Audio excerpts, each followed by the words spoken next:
E aí então, minha gente, nós vamos agora para o nosso quarto bloco. Lembra-se da questão que deixamos no final do terceiro? Qual a consequência da inaptidão? O que acontece ao se reconhecer que o servidor não está apto para exercer o cargo? O que é que vai acontecer com ele? Vamos ver aí? Consequência da inaptidão. Se no curso do estágio probatório for apurada em processo regular a inaptidão do funcionário, será ele exonerado. A lei não fala em exoneração de ofício aqui, mas isso é exoneração de ofício lá adiante, a lei o dirá, não é? Se ele não for considerado apto, ele será exonerado, não demitido, exonerado. Aqui ele não cometeu nenhuma infração, simplesmente ele não foi considerado apto. Agora você deve ter observado que para que assim possa acontecer, para que o servidor seja exonerado por ter sido considerado inapto, ele deve, claro, ter tido respeitado seu direito ao contraditório e ampla defesa num processo regular. O texto fala sobre isso. Voltando, veja, em processo regular, está aí a expressão. Nesse processo, ele vai, claro, olha aí, processo para exoneração por inaptidão, ele vai ter a liberdade, inclusive, de produzir provas, de apresentar documentos. Veja, no curso do processo a que se refere o parágrafo anterior, e desde a sua instauração, será assegurada ao funcionário ampla defesa, que poderá ser exercitada pessoalmente ou por intermédio de procurador habilitado, conferindo-se ainda o prazo de 10 dias para a juntada de documentos e defesa escrita. Então, há sim na lei, apesar de ser uma lei antiga, mas a lei já respeitava o direito sagrado ao contraditório e à ampla defesa na hipótese aqui em questão. O servidor não podia ser descartado como inapto pura e simplesmente sem ter o direito de manifestar-se. Entendido? Adiante. O término do prazo do estágio probatório sem exoneração do funcionário importa em declaração automática de sua estabilidade. Sabemos hoje que isso não é mais assim, mas não se preocupe, não se vai perguntar nesses termos, não é? A gente tem hoje um regime de estabilidade mais exigente, conforme o artigo 41 da Constituição Federal. Também você vai perceber que que na Lei 6123, que nesse diploma normativo que estamos a considerar, nesse diploma legal, ainda se tem aí a previsão de aquisição de estabilidade após 2 anos. É claro que esse preceito não está mais em vigor, não é? Ele colide frontalmente com a Constituição, nenhuma banca colocaria ou exigiria do candidato que, numa prova, considerasse como correta essa afirmação. De modo que todos sabemos que o prazo para aquisição da estabilidade não é mais 2 anos, como está aí no parágrafo 4º, você pode depois observar, lendo os artigos que nós estamos a estudar. É evidente, não é? Não é o caso. Agora, vencidos então esses tópicos tão importantes, nomeação, e aí aproveitamos e falamos sobre posse, exercício, estágio probatório, não é?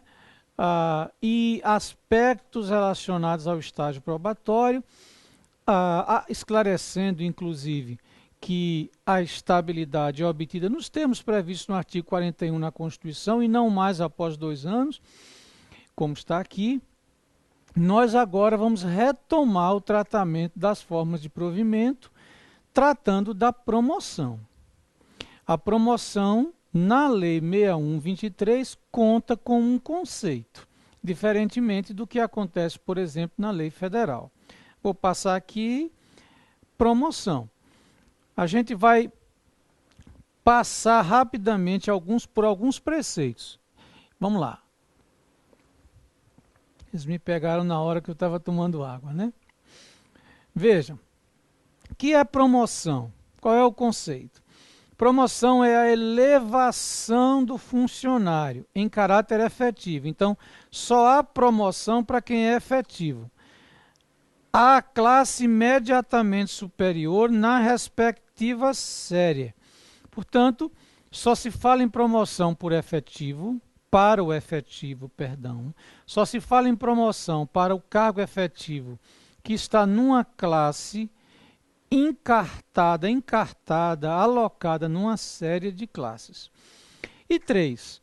A promoção é a passagem de uma classe à classe imediatamente superior dentro da mesma série de classes. Entendido? Ótimo. Adiante. A lei prevê vedações à promoção. Ah, mas fulano eu conheço, foi promovido, apesar de estar no estágio probatório.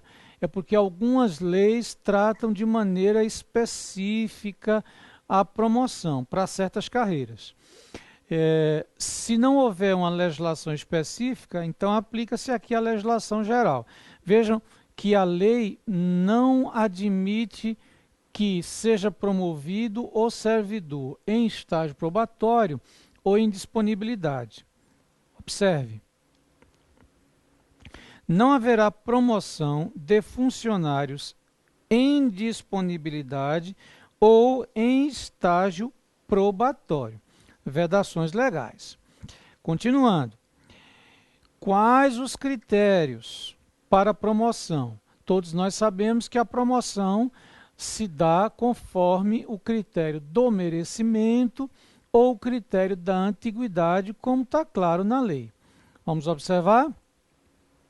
A promoção obedecerá alternadamente aos critérios de merecimento e da antiguidade na classe. E além disso, o critério adotado constará obrigatoriamente do ato de promoção. Importante, meus amigos e amigas, esclarecer que um servidor não pode ser promovido, por exemplo, sequencialmente por merecimento ou sequencialmente por antiguidade. Não. A lei diz que a promoção ocorrerá alternadamente pelos critérios de merecimento e de antiguidade na classe. Entendido? É um dado importante, certo? Outro aspecto a considerar é o interstício. É o tempo mínimo para que a promoção possa ocorrer. Veja aí. Interstício. A lei diz: o interstício para a promoção será de 365 dias de efetivo exercício na classe. O interstício será de 365 dias de efetivo exercício na classe. O interstício, continua a lei, será apurado de acordo com as normas que regulam a contagem de tempo para efeito de antiguidade na classe. É importante salientar que, seja na promoção por merecimento, seja na promoção por antiguidade, o que é considerado é o merecimento obtido na classe ou é a antiguidade na classe, nos termos da lei. Isso vai ficar ainda mais claro adiante, tá certo? Mas vamos prosseguir com uma pergunta que vai dirigir-nos. Se eu for promovido indevidamente, de acordo com a letra da lei, eu terei que devolver o que recebi a mais em razão da minha promoção, que veio a ser anulada? Fui promovido indevidamente, promoção anulada, terei que devolver o que recebi a mais. Isso é um tema relevante e a lei tratou dele. Veja aí, nulidade e consequência. Será declarado nulo o ato que promover indevidamente o funcionário. O funcionário promovido indevidamente não ficará obrigado a restituir o que tiver recebido. Veja só, para nós, de novo, sendo pragmáticos, o que interessa é a letra da lei. Hoje, claro, na prática, a aplicação desse preceito requer juízos sobre a conduta do próprio servidor, se ele se ouve com má fé, se ele se ouve com boa fé. Mas, pela letra da lei, se ele foi promovido indevidamente, ele não vai restituir. A letra fria da lei diz isso. A promoção será anulada, mas ele não vai restituir. Agora, outra questão que inclusive já foi objeto de prova, outro tema que já foi objeto de questão de prova e que é um tema importante, é justamente relativo à promoção do servidor suspenso. O servidor suspenso pode ser promovido. A lei fala de duas espécies de suspensão. A gente tem a suspensão punitiva, ou seja, a suspensão que é penalidade, que estudaremos adiante, e a gente tem a suspensão preventiva, lá no artigo 211, que é uma suspensão cautelar, para evitar que o servidor atrapalhe, interfira de modo negativo na apuração da infração. Então, seja num caso, seja no outro, o servidor pode ser promovido, perdão. Vamos lá? O que diz a lei? Promoção do funcionário suspenso. Veja aí. O funcionário suspenso poderá ser promovido. Poderá. Mas os efeitos da promoção ficarão condicionados, no caso da suspensão disciplinar, que é a que eu chamei de suspensão punitiva, à declaração de improcedência da penalidade aplicada na esfera administrativa. No caso de suspensão preventiva, ao resultado do correspondente processo administrativo. Então, o servidor suspenso pode ser promovido? Pode. Agora, a promoção não é eficaz, ou seja, ela não vai resultar no acréscimo financeiro que ele deseja. Não é? A não ser, sim, quando ocorridos os momentos que a lei prevê, e você vai observá-los lendo o artigo 54. Mas, em princípio, que é o que importa, é saber que a suspensão não impede a promoção, apenas implica a não eficácia dos efeitos financeiros.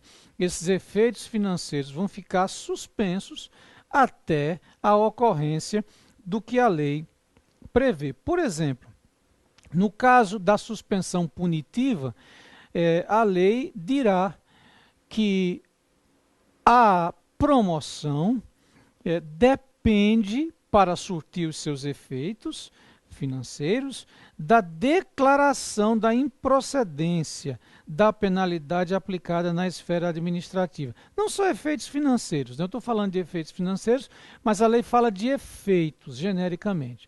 Então, por exemplo, eu fui suspenso, mas eu recorri. E a minha suspensão está sendo objeto de apreciação, ou num pedido de reconsideração, ou já num recurso. Não é?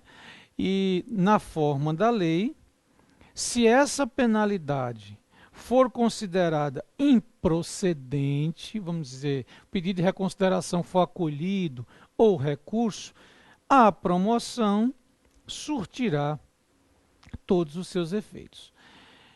Para fim de prova, repito, interessa a letra da lei. O funcionário pode ser suspenso, mas os efeitos da promoção vão ficar condicionados ao resultado do processo que ele está respondendo. Genericamente, é isso.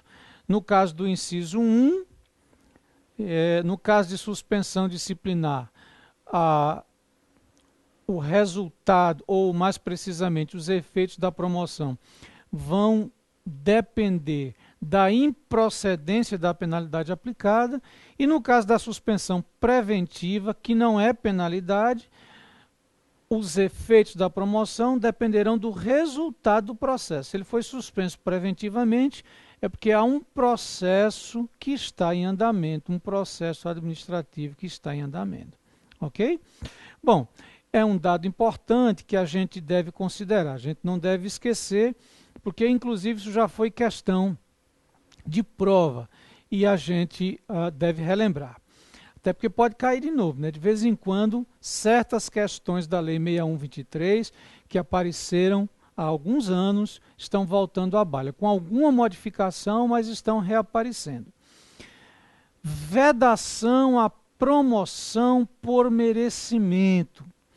Existe um preceito na lei que trata claramente deste tema. Veja aí, a vedação à promoção por merecimento está tratada no artigo 59. E realmente, nesse ponto, não há muita coisa a fazer senão memorizar. Vou apenas dar um exemplo. Não poderá ser promovido por merecimento. Veja aí o inciso 2. O funcionário que, para tratar de interesse particular, esteja licenciado na época da promoção ou tenha estado nos 2 semestres anteriores. É funcionário? É. Mas está licenciado na época da promoção ou esteve nos 2 semestres anteriores. Pela letra da lei, ele pode ser sim. Pela letra da lei, ele não pode, ser promovido por merecimento. A lei aqui não tratou da promoção por antiguidade. A vedação não diz respeito à promoção por antiguidade, diz respeito à promoção por merecimento. E veja aí as outras hipóteses, vem várias outras hipóteses, inciso 3, o inciso 4, o inciso 5, o inciso 6. Na verdade, a lei traz sim 8 incisos que tratam de não promoção por merecimento. Agora, você deve lê-los com atenção. Como é feita a mensuração do merecimento? Eu já até o adiantei. A mensuração do merecimento é feita considerada ou considerado o tempo na classe, ou seja, considerada a presença do servidor, mais precisamente na classe. Não vou falar em tempo para a gente não confundir com a promoção por antiguidade. Ou seja, vamos imaginar que eu seja procurador do Estado PE3, por exemplo. E vamos imaginar que quando eu era PE1, eu obtive muitos pontos para uma promoção por merecimento.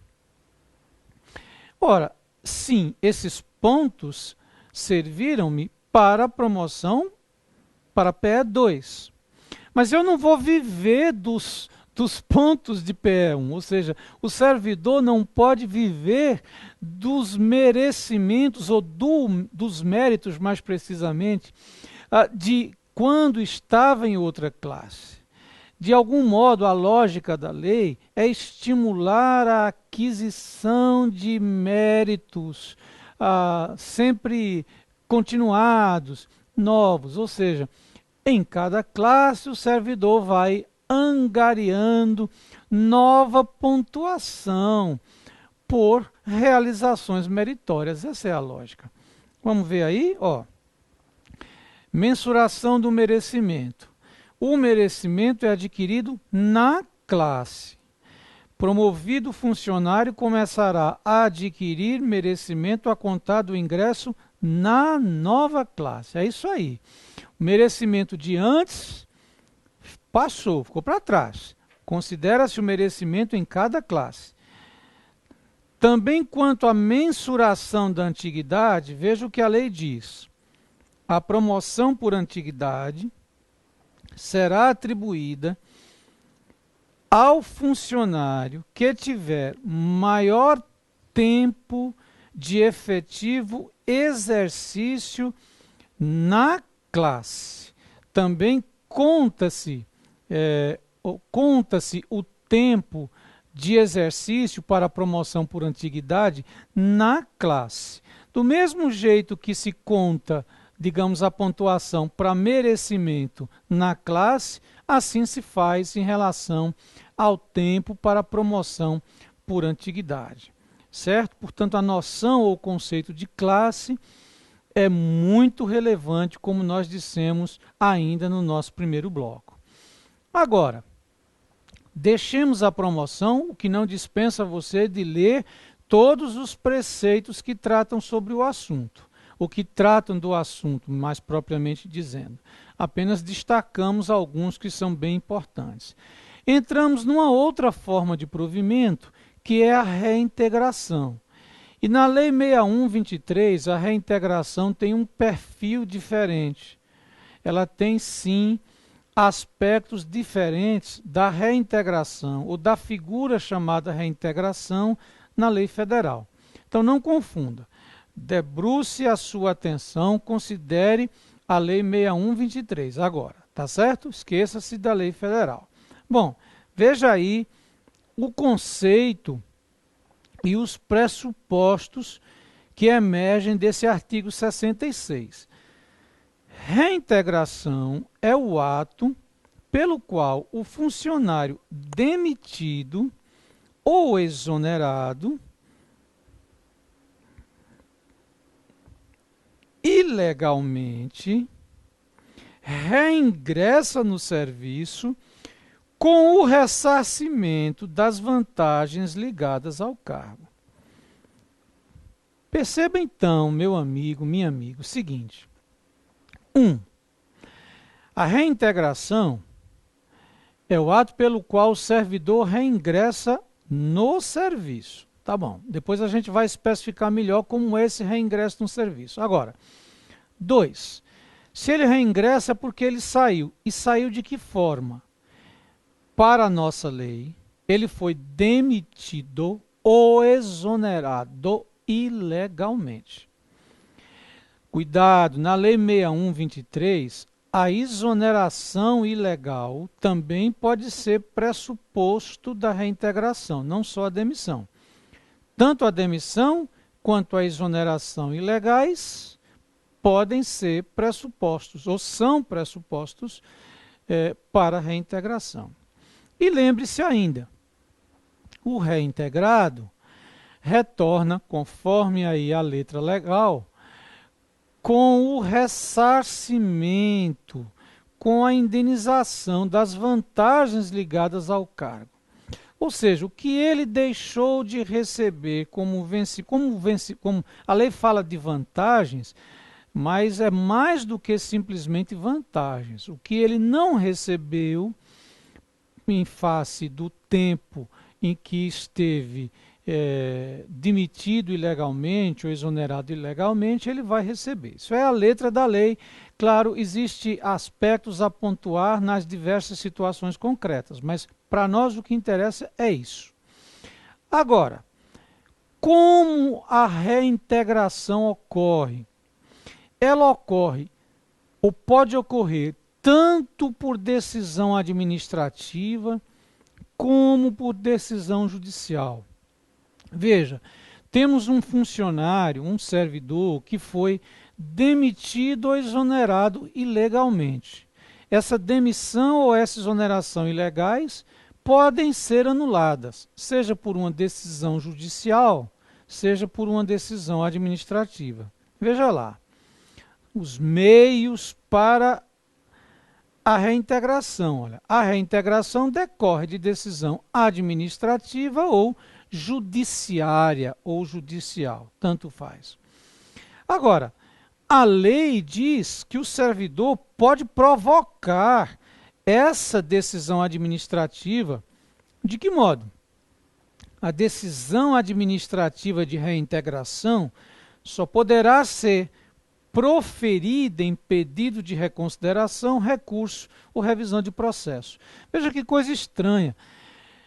Aqui a gente considera a letra da lei, como eu disse, para fim de prova, mas na prática não dá para ser assim, porque do jeito que está aqui, é como se a administração, detectando a ilegalidade da demissão, ou detectando a ilegalidade da exoneração, não pudesse de ofício anulá-las. E é claro que pode, no exercício do seu poder de autotutela, previsto em lei, no Estado, na Lei 11.781/2000, como nós sabemos, no artigo 53, 54 da lei, e sim, também 53, acho mais precisamente, e em súmulas do Supremo, como a súmula 346 e a súmula 473. Só que para fim de prova, repito, a gente considera a letra da lei, e a lei diz que a decisão administrativa de reintegração só poderá ser proferida em pedido de reconsideração, recurso ou revisão de processo. Certo? Mas, enfim, consideramos assim a letra da lei, pelas razões que já expusemos, mas sabendo que o preceito é criticável, certo? Na prática, a administração de ofício pode promover a anulação, pode anular a demissão ou anular a exoneração. Continuando. Olha aí, onde o servidor vai ser reintegrado? A gente sabe como, por que meios, sabe que ele será ressarcido das vantagens do cargo, mas ele vai voltar para onde? A lei vai dizer que ele volta para o cargo que ele ocupava. Se esse cargo tiver sido extinto, o cargo resultante de sua transformação. Mas a lei diz mais, veja aí, é o onde, a pergunta pelo onde. A reintegração será feita no cargo anteriormente ocupado, se este houver sido transformado no cargo resultante da sua transformação. Aí começa. Se extinto em cargo equivalente, atendidos especialmente a habilitação profissional do funcionário e o vencimento do cargo. A maioria dos estatutos tem as duas primeiras hipóteses. O reintegrado volta para o cargo que ocupava, ou se esse tiver sido transformado, o cargo resultante da transformação. O nosso ainda coloca, ou para cargo equivalente, se o cargo tiver sido extinto. Então, na letra da lei, eu não vou fazer de novo aqui juízo sobre a constitucionalidade do preceito, na letra da lei, volta para o cargo que resultou da transformação, se ele obviamente houver sido transformado. Se tiver sido extinto, cargo equivalente, atendidos aí os requisitos de habilitação, ou respeitada a habilitação profissional e o vencimento do cargo, quer dizer, atendidos especialmente, dentre outras coisas, a habilitação profissional do funcionário e o vencimento do cargo. Mas ainda há uma hipótese. E se não puder ocorrer nenhuma dessas situações aí? Veja aí. A lei diz, o servidor será colocado em disponibilidade. Vamos ver o preceito? Não sendo possível a reintegração pela forma prevista neste artigo, não sendo possível a reintegração pela forma prevista neste artigo, o funcionário será posto em disponibilidade no cargo que exercia. Bom, é a quarta possibilidade. Agora, que acontece? Depois a gente vai esclarecer melhor a disponibilidade, mas só adiantando, na nossa lei, o servidor fica em disponibilidade, fica sem trabalhar. E a nossa lei diz que ele recebe proventos proporcionais ao tempo de serviço. Falo em proventos porque ele é inativo, mas ele não é aposentado. Na Constituição aparece a palavra remuneração, o termo remuneração, mas na nossa lei aparece a expressão proventos. Agora, o que acontece se o servidor é reintegrado com aquele que está no cargo para o qual ele vai voltar? Vamos ver? Rapidinho. Reintegração, aqui a gente tem que corrigir, né? Tá, reintegração, desculpe, tem um T a mais. É reintegração e recondução. Veja aí. No caso de reintegração do funcionário, quem lhe houver ocupado o cargo será exonerado ou reconduzido ao cargo anterior, sem direito à indenização, ou ainda, se estável, posto em disponibilidade se o cargo anterior houver sido extinto. Então, observe, no caso de reintegração, quem estiver ocupando o cargo será exonerado, reconduzido ao cargo anterior, sem direito à indenização ou posto em disponibilidade. Mas para ser posto em disponibilidade tem que ser estável. Entendido? Então essa é a situação daquele que está no cargo quando o servidor demitido ou exonerado ilegalmente retorna. É exonerado, reconduzido ao cargo anterior, sem direito à indenização, ou, se estável, posto em disponibilidade. A lei estabelece 3 possibilidades. A nosso juízo, essas possibilidades não estão em ordem, mas, enfim, porque nós fazemos um juízo de proporcionalidade. Mas, para a prova, interessa o que está aqui, certo? E, para finalizarmos reintegração, o servidor reintegrado vai se submeter a uma inspeção médica. Veja aí, reintegração e invalidez. O funcionário reintegrado será submetido à inspeção médica e aposentado se julgado incapaz. É isso aí. Se ele, claro, foi reintegrado e constatou-se em inspeção médica a sua condição de inválido, ele será aposentado, certo? Nós terminamos então reintegração e na aula que vem continuaremos com as formas de provimento, aí mais rapidamente, né? Porque hoje a gente aqueceu os motores. Falaremos então sobre as formas últimas, as formas que restaram de provimento, vacância, e aí trataremos de alguns direitos que merecem a nossa maior atenção. Não será possível falar sobre todos, mas nós trataremos de alguns que merecerão mais atenção da nossa parte. Ok, minha gente? Então, até a próxima aula. Um abraço a todos.